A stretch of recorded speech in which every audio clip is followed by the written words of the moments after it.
We all have children in our lives. May they be your children, your nieces and nephews, god kids, or even kids that belong to your friends. But at the end of the day, there's always at least one child that you know and love, and you look forward to seeing them.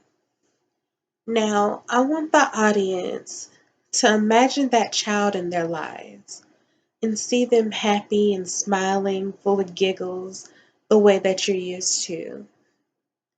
Now, take that same child and imagine them sitting across from you, crying their eyes out, or covered in bruises or blood. Imagine if they died. That's a hard pill to swallow. And no one wants to imagine any child in that predicament. And sadly, that's the reality for children all across America. North Carolina is no different. Maltreatment is a very big issue. My name is Destiny Graham, and today I want to raise awareness on child maltreatment in North Carolina. And I want you guys to lend a helping hand to some of the organizations that are around. The Children's Home Society of North Carolina had reported over 121,000 cases in the year 2016. And out of all those cases, 27 of those children died due to abuse. That's a lot of cases.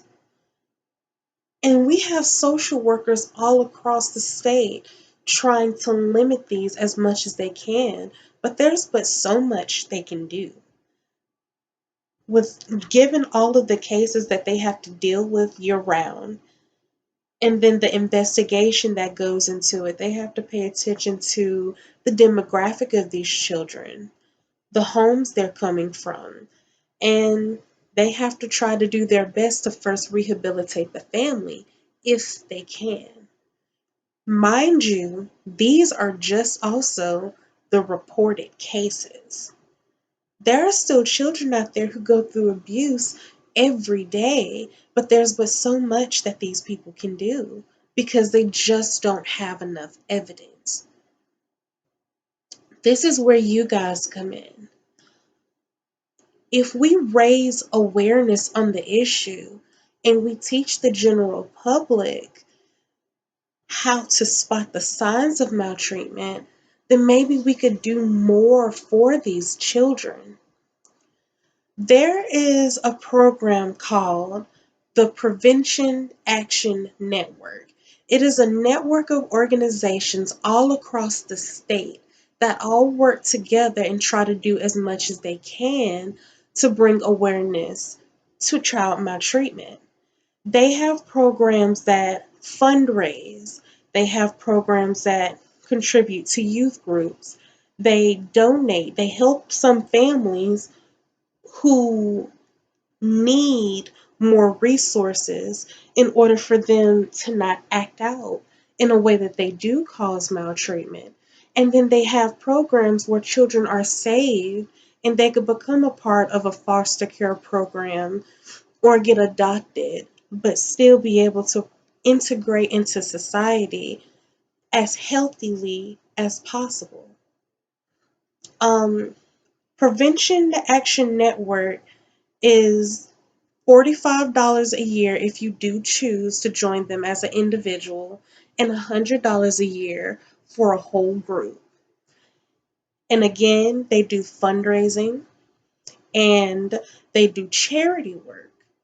The Children's Home Society of North Carolina also does a lot of volunteer work as well as internships, and they allow you to work with youth groups and camps that'll also better these children, and they provide classes that teach you how to spot child maltreatment so that you can nip it in the bud and stop it before it progresses. I know you guys have heard of the Fernando Martinez case, where there was a little boy who ended up dying and because of maltreatment. And I, for one, feel that if the social workers could have gotten more evidence, or if someone would have spoken out sooner, especially someone of an immediate family member, could have said something sooner, he could have been saved. And that goes for any child across America and even in our state. So I really do encourage you all to reach out to these places and see if you can help, because these children really do need it. Thank you.